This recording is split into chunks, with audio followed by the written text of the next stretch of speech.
The warrior facing you does not want your land, not today. He does not want the shield in your hand or the village behind you. What he wants is more intimate. He wants you alive. Around you, men are already dying beneath obsidian-edged weapons, spear points, and clouds of darts. Yet the most celebrated fighter on this field is not the one who leaves the greatest number of bodies. It is the one who can break an opponent's defense, seize him in the chaos, and drag him away breathing. If you are taken, your defeat will not end when the battle does. It will continue on a road toward Tenochtitlan, toward a temple staircase, and toward a purpose your captor believes reaches beyond both of your lives. This is the nightmare at the center of the Flower Wars. But the familiar story that the Mexica and their enemies calmly scheduled theatrical battles to harvest a fixed number of victims is too simple.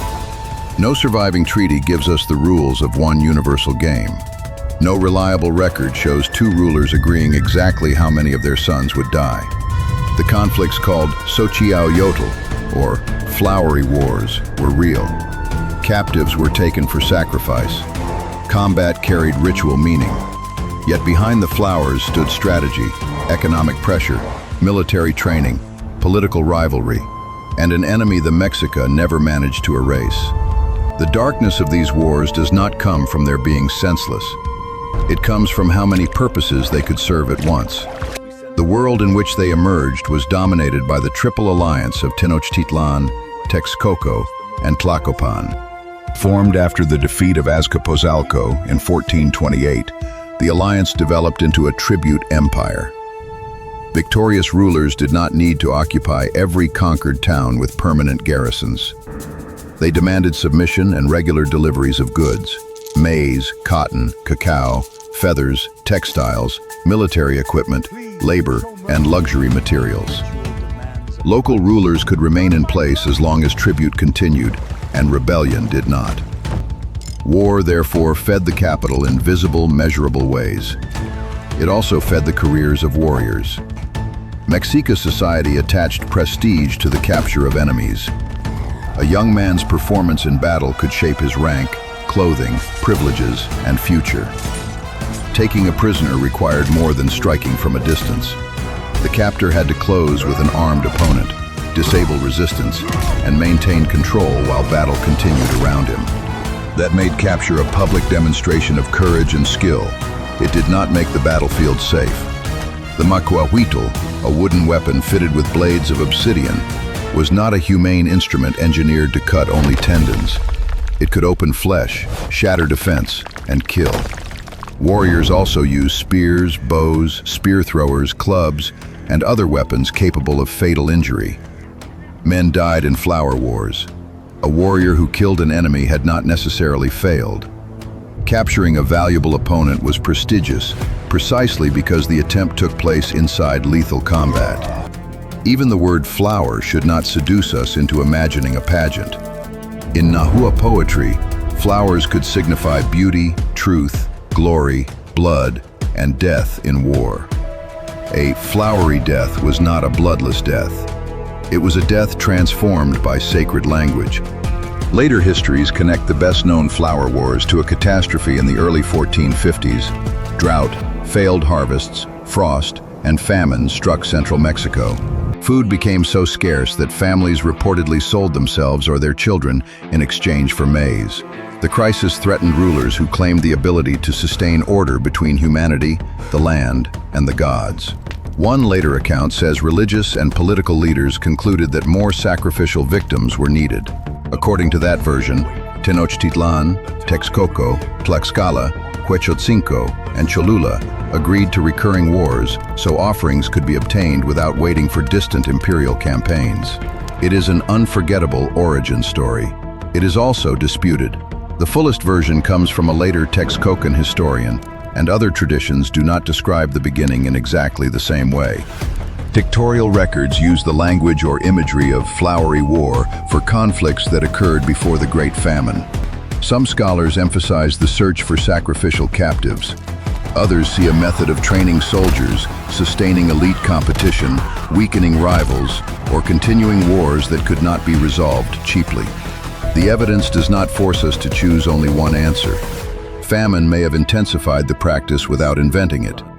Religion may have justified the wars without explaining every campaign. Captives may have been essential without being the sole objective.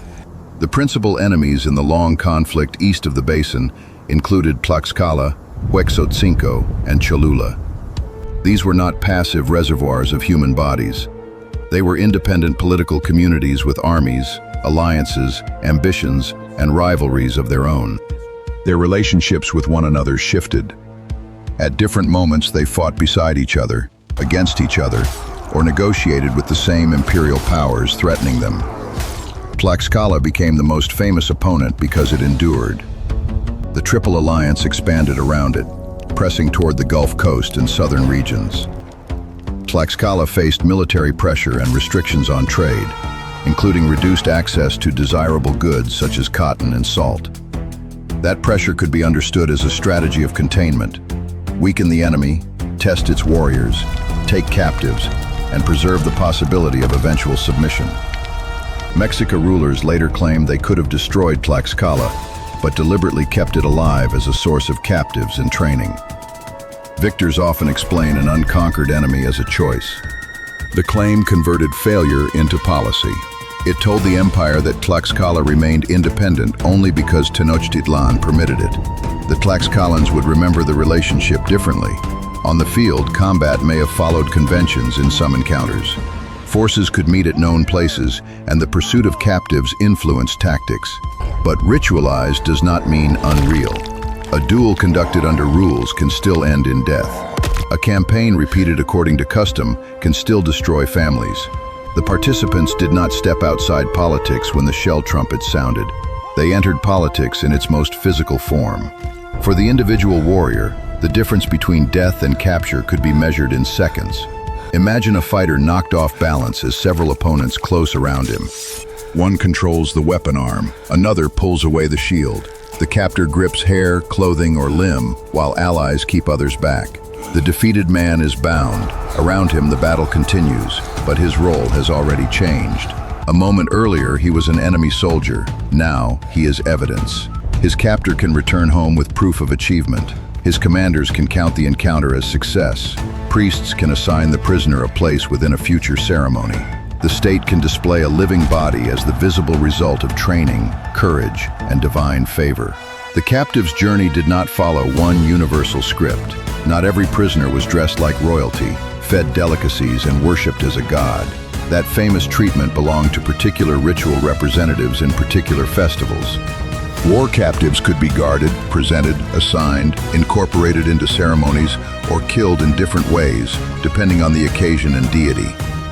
Some sources describe a ritual relationship in which captor and captive called one another father and son. The language created a terrible intimacy. The captor had not merely acquired property, he had produced an offering through his own body and risk. He could gain status from the prisoner's death while also fasting or mourning afterward. But sacred kinship did not equal consent. We possess few private words from the people awaiting death. To declare that every captive welcomes sacrifice as the highest honor is to place a comforting speech in the mouth of someone who could no longer refuse. At Tenochtitlan, the final transformation took place, inside architecture designed to connect war, agriculture, and cosmic order. The Templo Mayor carried two sanctuaries at its summit. One was associated with Tlaloc, the power of rain and agricultural fertility. The other belonged to Huitzilopochtli, patron of the Mexica and god of war. At the base of Huitzilopochtli's side lay the great stone image of Coyolxauhqui, the divine enemy defeated and dismembered in the myth of Coatepec. A captive taken in war and killed above that image became part of more than an execution.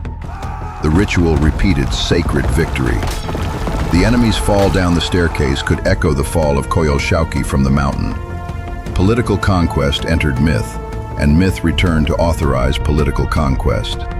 This system is often attributed to one shadowy mastermind, Tlacaelel, the Cihuacoatl, who served beside several Mexica rulers. Later accounts credit him with reshaping official history, intensifying the cult of Huitzilopochtli, promoting flower wars, and ordering older books destroyed so the Mexica could remember themselves as a chosen imperial people. It is a perfect dark thriller character, the advisor who refuses the throne because influence behind it is more powerful. The historical Tlaxcala was important. The legend of the man who designed the entire empire may be larger than the evidence. Mexica warfare, sacrifice, and sacred ideas existed before him. Flower war imagery appears in accounts of earlier conflicts. The Triple Alliance depended on multiple rulers, noble houses, armies, temples, and subject communities. Later writers had reasons to organize a complicated transformation around a brilliant ancestor. Tlaxcala may have shaped the system, but he did not create every part of it from nothing. The difference matters because blaming one architect hides the more frightening possibility. Institutions can build violence without a single person controlling the whole design. By 1486, Ahuitzotl had become ruler of Tenochtitlan.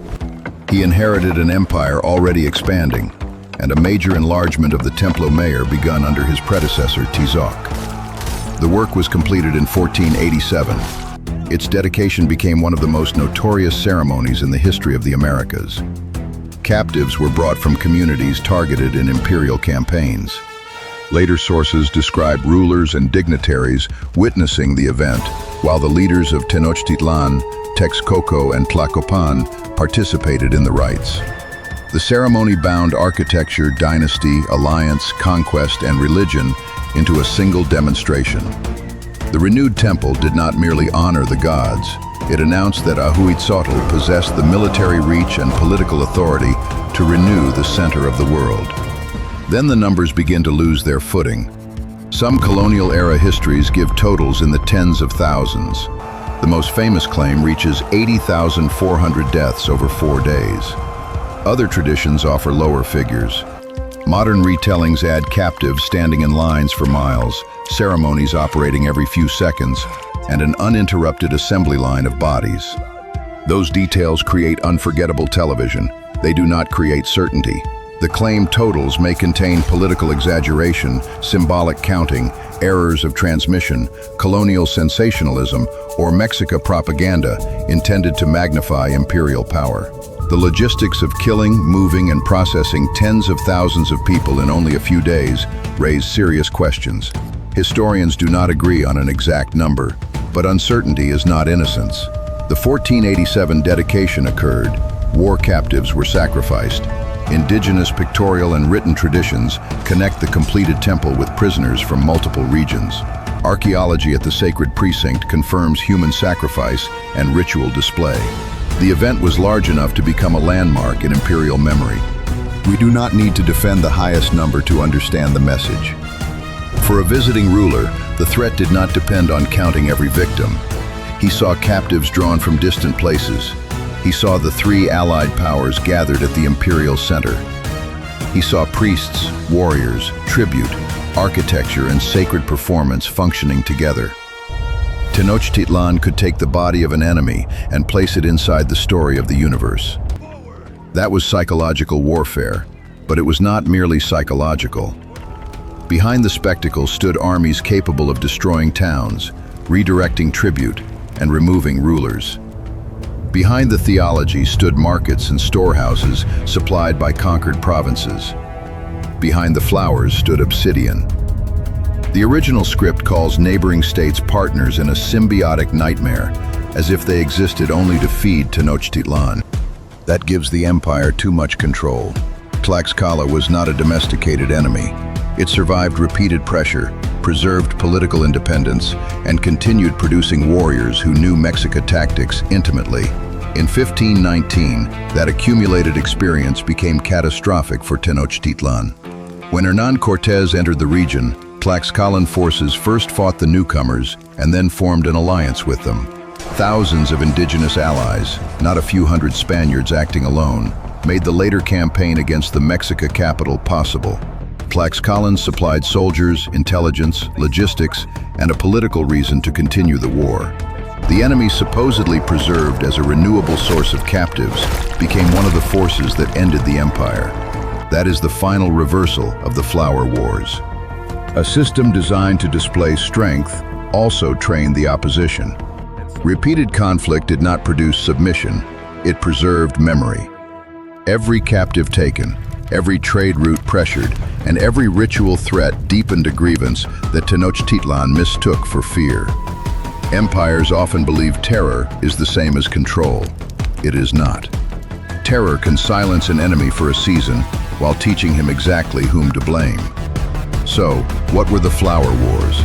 Sacred contests, captive hunts, military training, or a slow campaign to crush states the Triple Alliance could not conquer quickly? The most honest answer is that they could be all of these, and that their meaning changed depending on whether you stood in Tenochtitlan, Tlaxcala, or bound between them. Tell us which motive you believe mattered most.